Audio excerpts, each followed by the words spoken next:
नमस्कार, मेरा नाम है शिवम दत्त मेहता और आप देख रहे हैं रणक्षेत्र। क्या आप जानते हैं सेल्फ डिटर्मिनेशन किसे कहते हैं? अगर नहीं तो हम आपको समझा देते हैं कि वो होता क्या है। इसका शाब्दिक अर्थ है आत्मनिर्णय, वहीं इसका राजनीतिक अर्थ है समान राजनीतिक विचार के लोगों या क्षेत्र का अपना अलग राज्य स्थापित करना। आपके मन में यह विचार जरूर आ रहा होगा कि आज रणक्षेत्र के समय जहां हम बड़ी राजनीतिक खबरें लाकर यहां पर आते हैं, आज शब्दों के अर्थ लेकर क्यों बैठ गए हैं? तो घबराएं नहीं, ये बस आज के विषय से आपकी जान पहचान कराने के लिए था। दरअसल मामला ही कुछ ऐसा है कि आपको सेल्फ डिटर्मिनेशन के बारे में जानना पड़ेगा कि यह राजनीति से जुड़ा कोई ऐसा वैसा शब्द नहीं है, बल्कि इसका गलत जगह इस्तेमाल आपको देशद्रोही तक करार दिला सकता है, जिसका जवाब अहम उदाहरण है खालिस्तानी जैसे कुछ एक्सट्रीमिस्ट्स का यह मानना कि भारत में वह आजाद महसूस नहीं करते, इसलिए आए दिन अलग अलग ढंग से खालिस्तान की मांग रखते रहते हैं। अब ऐसा ही एक बयान डीएमके के सांसद यानी मोहम्मद अब्दुल्ला ने दे दिया है। हालांकि इस बयान को राज्यसभा के सभापति यानी जगदीप धनखड़ ने सदन के रिकॉर्ड से हटा दिया है। मोहम्मद अब्दुल्ला का बयान था कि अनुच्छेद 370 को हटाना गैर संवैधानिक है और संघवाद पर हमला है, जिसके बाद सोमवार को संसद में जमकर हंगामा हुआ है। डीएमके सांसद के अनुच्छेद 370 को हटाने के गैर संवैधानिक कहने के बयान पर तो कांग्रेस भी राज्यसभा में उनका बचाव करने उतर आई, जिसके बाद मल्लिकार्जुन खड़गे और अमित शाह में काफी जोरदार बहस हुई। लेकिन सेल्फ डिटर्मिनेशन वाले बयान के बाद कांग्रेस ने भी अपने पैर पीछे खींच लिए। खैर, इस मामले को जारी रखेंगे, पहले आपको एक खास रिपोर्ट दिखाते हैं कि ऐसा कौन सा बयान उन्होंने दे दिया और क्या पूरा मामला है। फिर हमारे विस्तार से चर्चा करेंगे, हमारे साथ मेहमान जुड़ेंगे। पहले ये रिपोर्ट।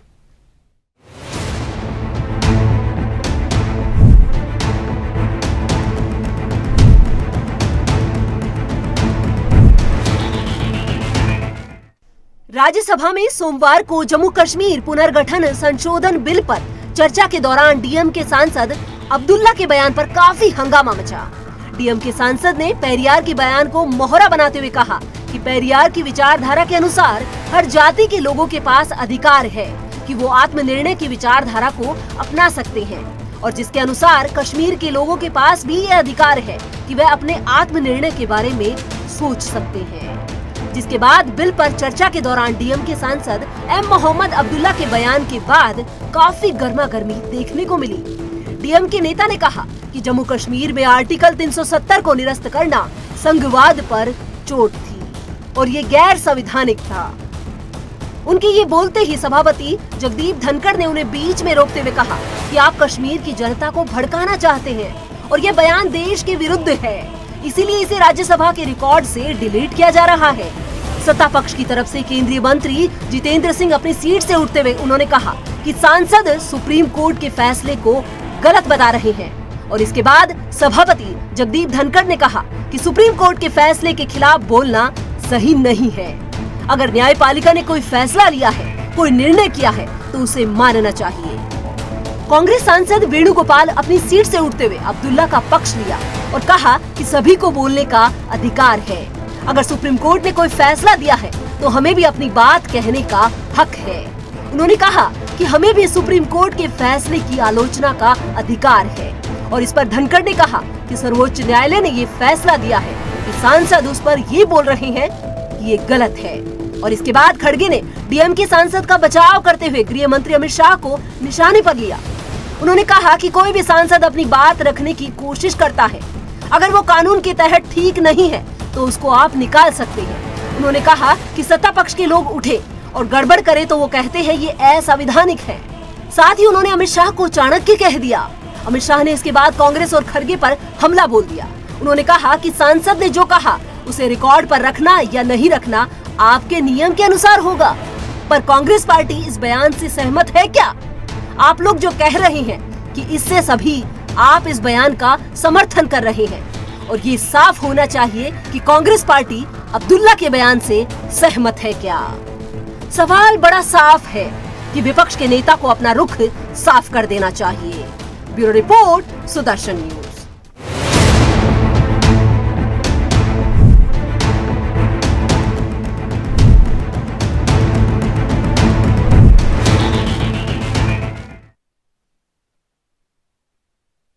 कि लगातार कोई ना कोई ऐसा बयान जरूर देती रहती है जिससे विवादों में वो तो घिर जाती है, साथ ही साथ लोगों को सोचने पर मजबूर कर देती है कि आखिर ऐसे बयान की जरूरत क्या थी। इसी पर चर्चा करेंगे। हमारे साथ एक्सपर्ट्स का पैनल जुड़ रहा है, आपकी टीवी स्क्रीन पर आ भी चुका है। मैं स्वागत करना चाहूंगा हमारे तमाम मेहमानों का। आसिफ हुसैन, मुस्लिम स्कॉलर, वो हमारे साथ जुड़ रहे हैं, आपका स्वागत है।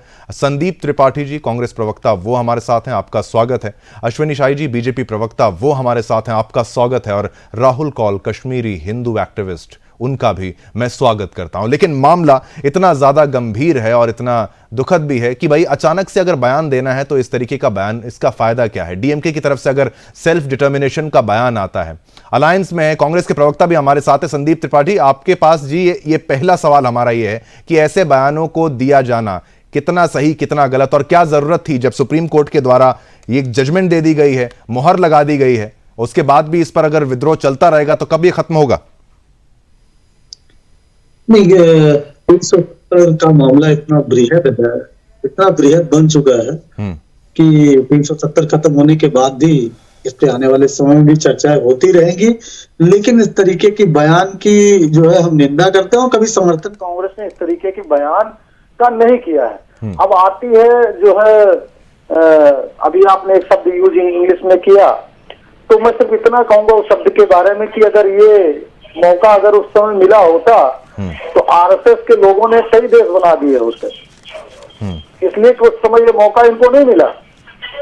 उस समय मौका ये था, ये राजाओं को मौका था कि आप भारत में रहना चाहते हैं, पाकिस्तान में रहना चाहते हैं या स्वतंत्र रहना चाहते हैं।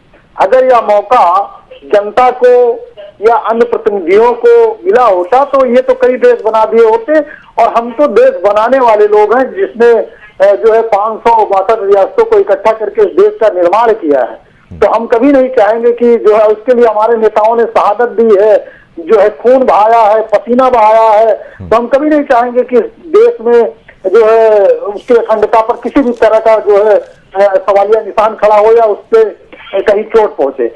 लेकिन इस तरीके के अगर बयान दिए जाते हैं तो वो निंदनीय है। लेकिन इसके साथ साथ एक बात मैं और कहूंगा, अमित शाह जी ने जिस तरीके बहस में सारा दोष जो है पंडित जवाहरलाल नेहरू जी पर लगाने का काम किया, और अपने को उसी सदन में उन्होंने कहा कि हम छाती ठोक कर कहते हैं कि 370 अगर हटाने की बात आएगी, अगर ये भविष्य में ये होगा कि ये गलत निर्णय था तो हम जिम्मेदार हैं।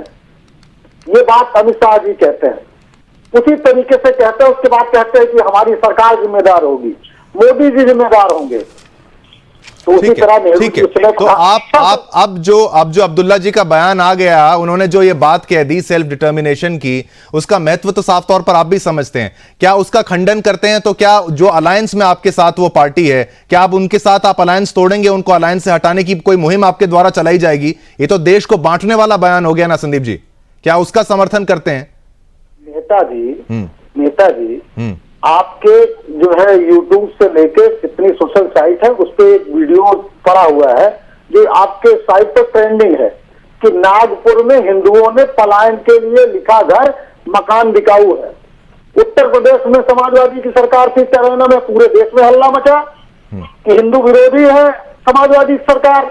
नहीं संदीप जी, इस बयान पे आते हैं, इस बयान पर आप कुछ बोलना चाहेंगे कि नहीं? आप खंडन करते हैं पर उसके साथ ही रहेंगे।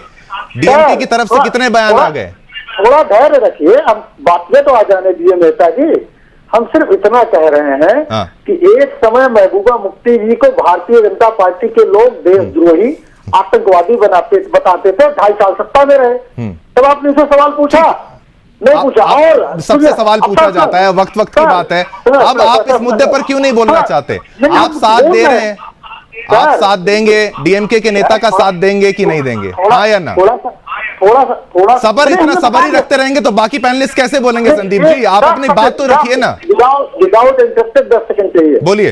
विदाउट इंटरेस्टेड हम सिर्फ इतना कह रहे हैं कि हमने उनकी बातों का खंडन कर दिया और उस बात का समर्थन नहीं करते हैं। अब रही बात जो है गठबंधन के रहने की बात, हम वो अलग पार्टी है, उनकी अलग विचारधारा है। कोई गठबंधन एक कॉमन मिलियन प्रोग्राम के तहत बनता है, और ये भारतीय जनता पार्टी में बहुत सारे अलायंस है जिनको बैन किया गया है, जिसमें से सुनिए, दल का नाम ठीक है, बता 10 दे रहा सेकंड हूं। हो गए आपके। आप कह रहे हैं कि हम खंडन करते हैं उनके बयान का, लेकिन वहां जब बयान दिया जा रहा था तो वहां पर कह रहे थे कि बोलने की आजादी है, बोलने की आजादी के तौर पर उसको कहा गया था कि जो वो कहना चाहते हैं वो कहें। अश्विनी शाही जी, ये क्या आप इस बात से सहमत हैं? इनके द्वारा खंडन अब कर दिया गया, 370 को जब हटाया गया, कह रहे हैं कि जिस तरीके से हटाया गया वो गलत है। हटाना तो उसको था, लेकिन उसका भी समर्थन, एब्रोगेशन की बात जो की जाती है, लेकिन जब हटाना ही था, तरीका गलत था। ये तमाम बयान जो आते हैं कांग्रेस की तरफ से, लेकिन डीएमके की तरफ से जब बयान आते हैं तो क्या पार्टी को अलायंस में रहना चाहिए, नहीं रहना चाहिए, उस पर आपकी क्या राय रहेगी?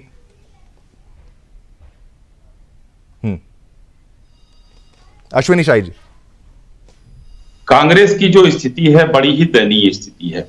कांग्रेस अपने सदस्यों के पक्ष में बोले तो गुनाह करती है, विपक्ष में बोले तो इनका गठबंधन का टूटने का खतरा रहता है। ये किसी तरीके से कुछ भ्रष्टाचारियों के गठबंधन को अपने उनका अस्तित्व बचाने के लिए कर कर चल रहे हैं, जो इंडिया अलायंस शायद नाम है। कुछ दिन पहले अभी सनातन को रेडिकलाइज करने की, वो क्या नाम है, समूल नष्ट करने की बात थी, तो उस पर भी इन लोगों ने कहा उनका व्यक्तिगत बयान है, तब भी इन लोगों ने समर्थन किया। कल खड़गे साहब ने सदन में समर्थन करते हुए क्या कहा कि बोलने का उनको हक है, आपकी इच्छा हो आप निकाल दीजिए। तो ये तो मंच का दुरुपयोग है। ये उपसभापति जी ने कहा है कल कि मंच का दुरुपयोग कर रहे हैं। और कांग्रेस तो हमेशा देश तोड़ने में भरोसा रखती है।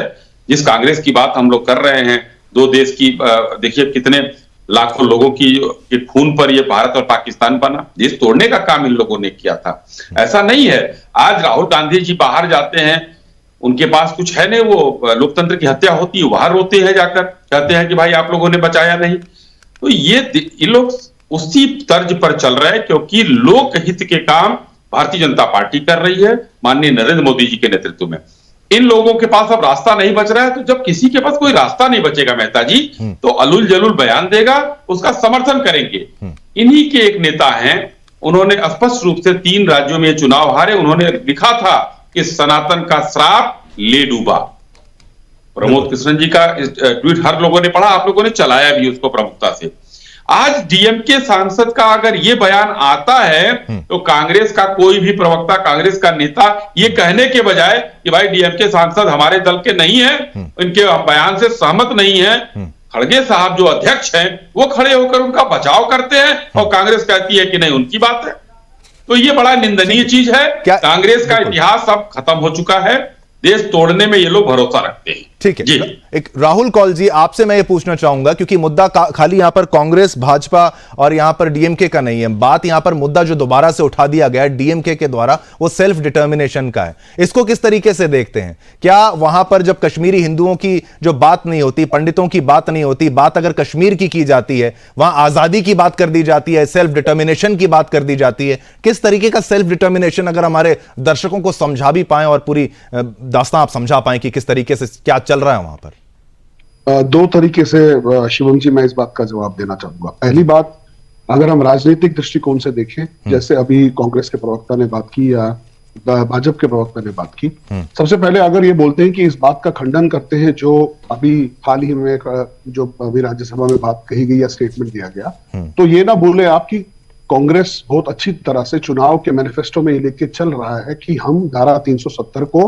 वापस लाएंगे। तो अगर आज इस बात का ये खंडन भी करते हैं, एक ड्यूअल पॉलिसी के तहत ये धारा 370 को वापस लाना चाहते हैं। अब धारा से 370 ने कश्मीर का क्या हाल किया? हम कश्मीर के मूल निवासी हैं, हम कश्मीर के हिंदू हैं। जो 1339 में हिंदू बहुल क्षेत्र कश्मीर था, वो 600 सालों के अंदर वहां पर मुस्लिम मेजोरिटी जगह हो गई, कन्वर्जन्स हुए, वहां पर जिस तरह के इन्वेजन्स हुए, मुस्लिम इन्वेजन्स हुए, मंदिर तोड़े गए, आस्थाओं के प्रतीक तोड़े गए, ऐसे पूरे देश में शायद उतने मंदिर ना टूटे हो जितने कश्मीर में टूटे गए हो। तो सांस्कृतिक दृष्टिकोण से जो कश्मीर देश की सभ्यता की बात करता है, उसके अंदर धारा 370 के अंदर जब हम बात करते हैं कि सेल्फ डिटर्मिनेशन की बात करते हैं, तो आपको यह समझना पड़ेगा कि सेल्फ डिटर्मिनेशन किसके लिए। आप क्या एक तौर से आप बोलते हैं कि कश्मीर भारत का अभिन्न अंग है और जो वहां के सब लोग बोलते हैं और जब इलेक्शन लड़ते हैं तो संविधान की कसमें भी खाते हैं कि यह भारत कश्मीर का अभिन्न अंग है। दूसरी तरफ एक जाति के तौर पे, एक धर्म के नाम पे जिस तरह की सांप्रदायिकता वो बढ़ाते हैं कि जहां पर कश्मीर एक मुस्लिम बहुल राज्य है और धर्म के नाम पे जिस तरह के वहां पर वो दंगे चलते हैं, जिस तरह से जेनोसाइड की कार्रवाई की जाती है, जिसका कारण यह है कि 33 साल से हमारा समाज 5 लाख लोग कश्मीर से बाहर पलायन में हैं। तो कहने का मतलब है कि अगर मैं कश्मीर का मूल निवासी हूं, मैं चाहता हूं, मैं हमेशा से भारत का अभिन्न अंग रहा हूं, ऐसा कभी नहीं रहा कि कश्मीर कोई अलग ग्रेड का श्रेणी का कोई अलग राज्य था, जैसे 545 राज्य भारत के साथ विलय हुआ, ऐसे कश्मीर का भी हुआ। 370 1950 में बनी हुई धारा थी। एक इमोशनल दृष्टिकोण से नेहरू जी ने जो बात कभी, जिसको ये लेके चलते हैं कि कश्मीर के अंदर आपके जो सेल्फ डिटर्मिनेशन होगा, जो पिछले 20-25 साल 30 साल पहले रद्द भी किया गया। आप शायद ना जानते हो, 1981 में नेशनल कॉन्फ्रेंस के शेख अब्दुल्ला ही थे जिन्होंने धारा 370 को भी ध्वस्त करने की बात कही थी। तो आज कहने का मतलब है कि कश्मीर के अंदर जो कश्मीर का मूल निवासी है वो कहता है कि धारा 370 जिसने एक कवच दिया कश्मीर के अंदर अलगाववाद को, और जो ओवरग्राउंड वर्कर थे जो अलगाववाद के अंदर पॉलिटिकल फॉर्म में काम कर रहे हैं, उनको एक कवच दिया ये चलाने के लिए कि आप धर्म के नाम पे। राहुल कौल जी, ये मुख्य मुद्दा, यही मुख्य मुद्दा है राहुल कौल जी, जो समझ में यहां पर लोगों को आ रहा है कि सेल्फ डिटर्मिनेशन की जब बात की जाती है तो वो किसके लिए है? क्या कश्मीर के लिए है और कश्मीर के लोगों के लिए है, या फिर हिंदू मुसलमानों वाला एंगल यहां पर भी बहुत बड़ा जो है, जो कि साफ तौर पर जाहिर है कश्मीर में मुस्लिम आबादी सबसे ज्यादा है। तो मैं आसिफ हुसैन आपसे पूछ लेता हूं, सेल्फ डिटर्मिनेशन क्या जायज है, क्या सही है? क्या भारत जो कि इतने सारे धर्मों के साथ रह रहा है, इतने जात के लोगों के, हर तरीके के लोग यहां पर रहते हैं, सभी यहां पर खुश हैं, तो यहां पर सेल्फ डिटर्मिनेशन जरूरी है? आप क्या सहमत हैं कश्मीर के लोगों को सेल्फ डिटर्मिनेशन चाहिए? क्योंकि डीएमके ने तो बयान दे दिया है, आप समर्थन करेंगे, खंडन करेंगे? वहां से शुरुआत करते हैं। कड़े शब्दों में निंदा करता हूं और खंडन करता हूं। इस देश में कश्मीर या कश्मीरी इस देश से अलग नहीं है। कश्मीर इस देश का अभिन्न अंग है। इस देश में एक व्यक्ति के लिए या एक राज्य के लिए दो कानून नहीं हो सकते। बिल्कुल बिल्कुल। कश्मीर का विकास धारा 370 हटने के बाद बहुत तेजी से होगा, क्योंकि वहां पर बहुत इंडस्ट्रियलिस्ट लोगों को वहां पर काम करने का मौका मिलेगा, जिससे बेरोजगारी दूर होगी। मगर बात जब सेल्फ डिटर्मिनेशन की आती है तो मैं आपसे एक जानना चाहूंगा, और हमारे राहुल कौल साहब भी मौजूद हैं और बीजेपी के प्रवक्ता भी मौजूद हैं, कि 3 अगस्त 2015 को 371A मोदी जी गवर्नमेंट ने साइन किया। क्या नागालैंड इस देश का हिस्सा नहीं है? नागालैंड के पासपोर्ट अलग है, सेपरेट फ्लैग है, यहाँ तक कि 8 पॉइंट पर जो समझौता हुआ है। आप कह रहे हैं नागालैंड का पासपोर्ट अलग है? अश्विनी शाही जी, ऐसी कुछ बात है? ऐसा कुछ पासपोर्ट अलग है, ये कहां से आ गया?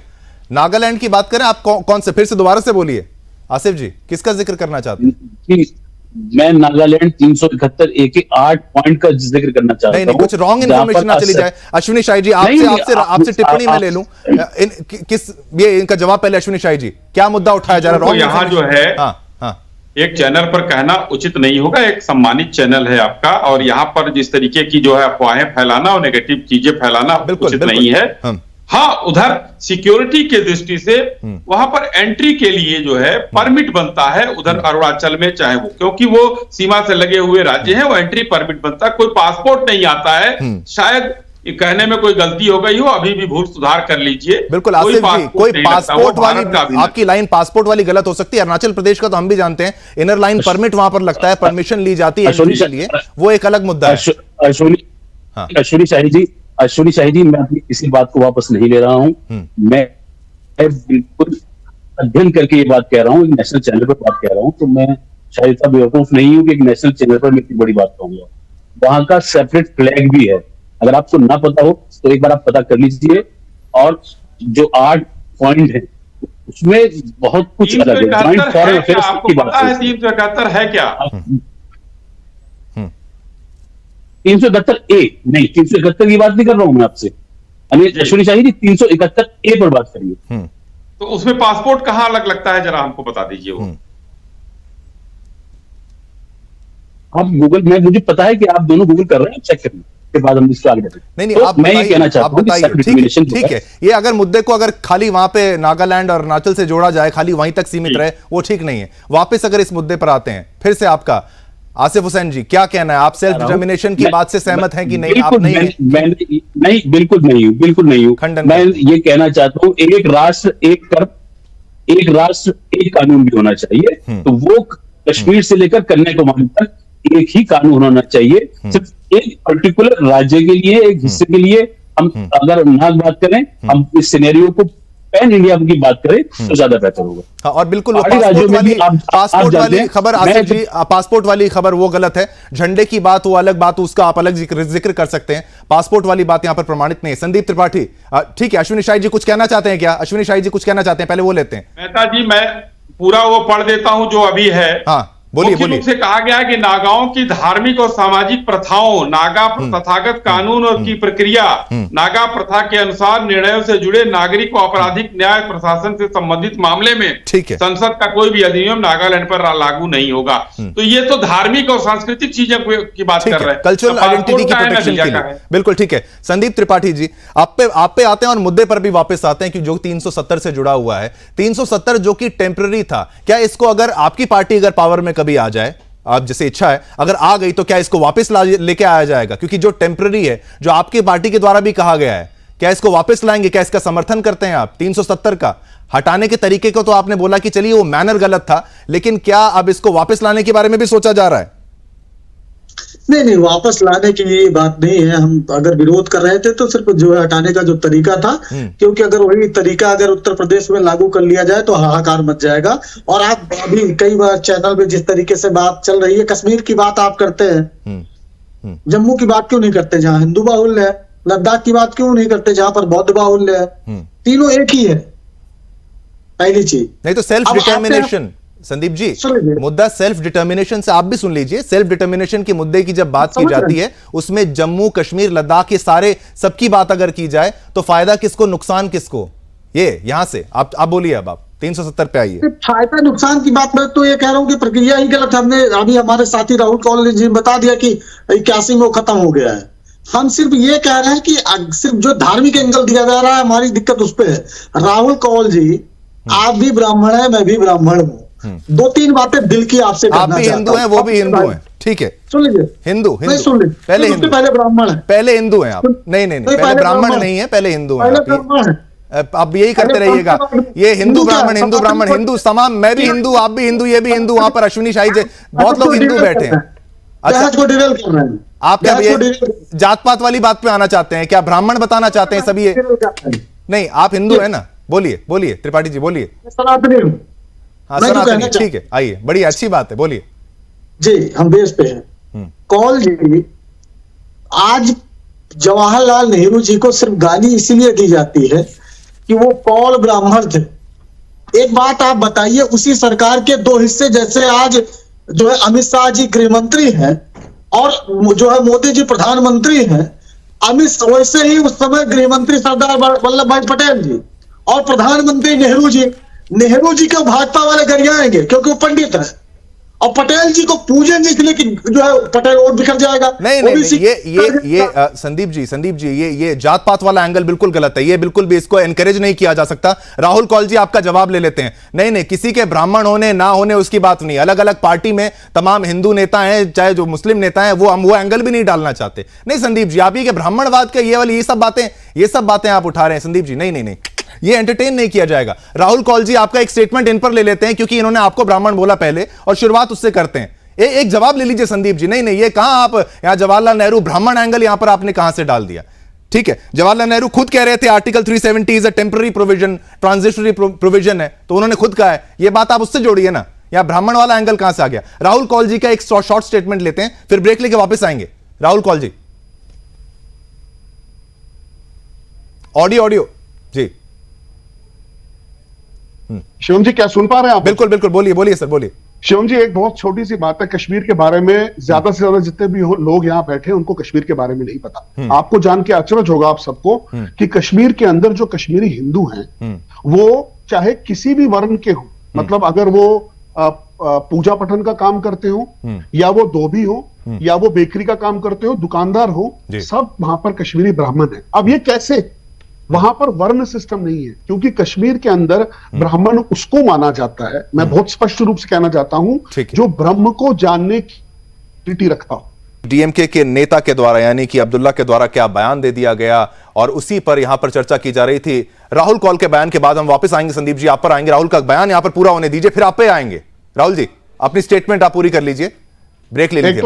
एक तो मैंने एक बात को पूरी तरह से स्पष्ट किया कि कश्मीर के अंदर जो ब्राह्मण माने जाते थे, जो चाहे वो किसी भी वर्ण के हो, किसी भी काम के हो, वो सबके सब ब्राह्मण कहलाते हैं। ठीक है, ताकि वो कोई किसी भी तरीके का काम करे, ये बहुत ही एक अलग सी बात है। दूसरा, कश्मीर में जो कश्मीरी हिंदुओं का जातीय नरसंहार जिनका जेनोसाइड हुआ, वो ये देखकर नहीं हुआ कि ये ब्राह्मण है या कायस्थ है कि ये है। संदीप जी तो दोबारा आपका जवाब ले लेते हैं, समय बहुत कम है आपका, फिर बीजेपी से एक एंडिंग टिप्पणी वहां से भी ले ली जाएगी। बोलिए ये ब्राह्मण वाला एंगल आपने डाला इसमें, क्यों डाला, क्या जरूरत थी? Thank you. नहीं, हम जब कश्मीरी जो है नरसंहार की बात करते हैं तो हम कश्मीरी पंडितों की बात करते हैं। हाँ, ठीक और राहुल कौल जी भी ब्राह्मण है, इसलिए मैं थोड़ा, पंडित जी हैं, चलिए इनके शब्द मैं मान लेता हूँ, पंडित जी हैं। मैं सिर्फ इनसे जानना चाहता हूँ, मेरे भाई है, मैं आपकी लड़ाई पूरे देश में लड़ता हूँ, पूरे देश में आपकी बात ले जाता हूँ। मुझे सिर्फ तकलीफ इस बात की है कि हम तो आपकी लड़ाई लड़ते हैं, आप भी लगभग सालों से वहां पर धरने में भी, पिछले वर्ष जब आपका नरसंहार फिर से शुरू हुआ तो धरने पर बैठे थे।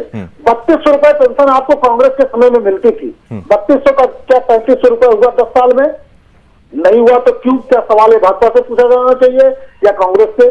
दूसरी चीज, जितने हमने आपको जो है आवास बना कर दिए थे, उसमें से कितने आवास बढ़े, कृपया आप मार्गदर्शन करा दीजिए। भाजपा तो नहीं कर पाएगी, ये सवाल भाजपा से पूछा जाना चाहिए। संदीप जी ये सवाल तो ये भी आप पर, कांग्रेस पर भी बनता है ना कि कश्मीरी पंडित अगर कश्मीर के अंदर नहीं है तो उसके लिए क्या कांग्रेस जिम्मेदार है या नहीं है, या फिर खाली वो वीपी सिंह पर सारा आरोप मर देगी और जगमोहन पर इन पर आरोप मर देगी?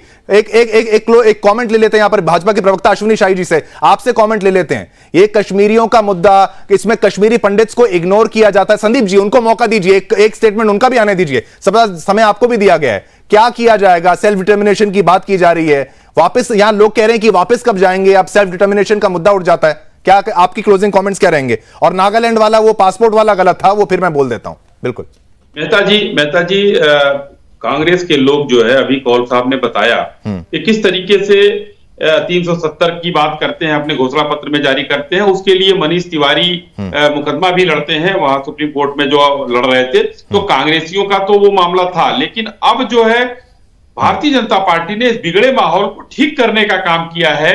370 हटने के बाद देखिए किस तरीके से वहां पर एक भी कोई, बताइए, किसी को जीप में बांधकर ढकेला गया, घुमाया गया, पत्थरबाजी खत्म हो गई, विकास के काम वहां चल रहे हैं। अब आने वाले दिनों में जब चुनाव होंगे 10 सेकंड क्लोज करेंगे, 10 सेकंड बिल्कुल नजर आएंगे। बिल्कुल बहुत बहुत धन्यवाद अश्विनी जी आपका, और साथ ही साथ संदीप जी आपका, यहां पर राहुल कौल जी आपका भी धन्यवाद, आसिफ हुसैन जी आपका भी धन्यवाद। ये विषय इतना गंभीर था और इसके पर हमने चर्चा भी करी, लेकिन बात घूम फिर कर वहीं पर आ जाती है। इसको ब्राह्मण वाले तक लेके आने की जरूरत क्या थी? लेकिन मुद्दा यह है कि कश्मीरी पंडितों के साथ क्या न्याय होगा, और सेल्फ डिटर्मिनेशन की बात होती है तो क्या केवल मुसलमानों के लिए बात होती है? मुझे यानी शिवम दत्त मेहता को आज्ञा दीजिए, कल फिर एक नए मुद्दे के साथ आपके सामने पेश होऊंगा।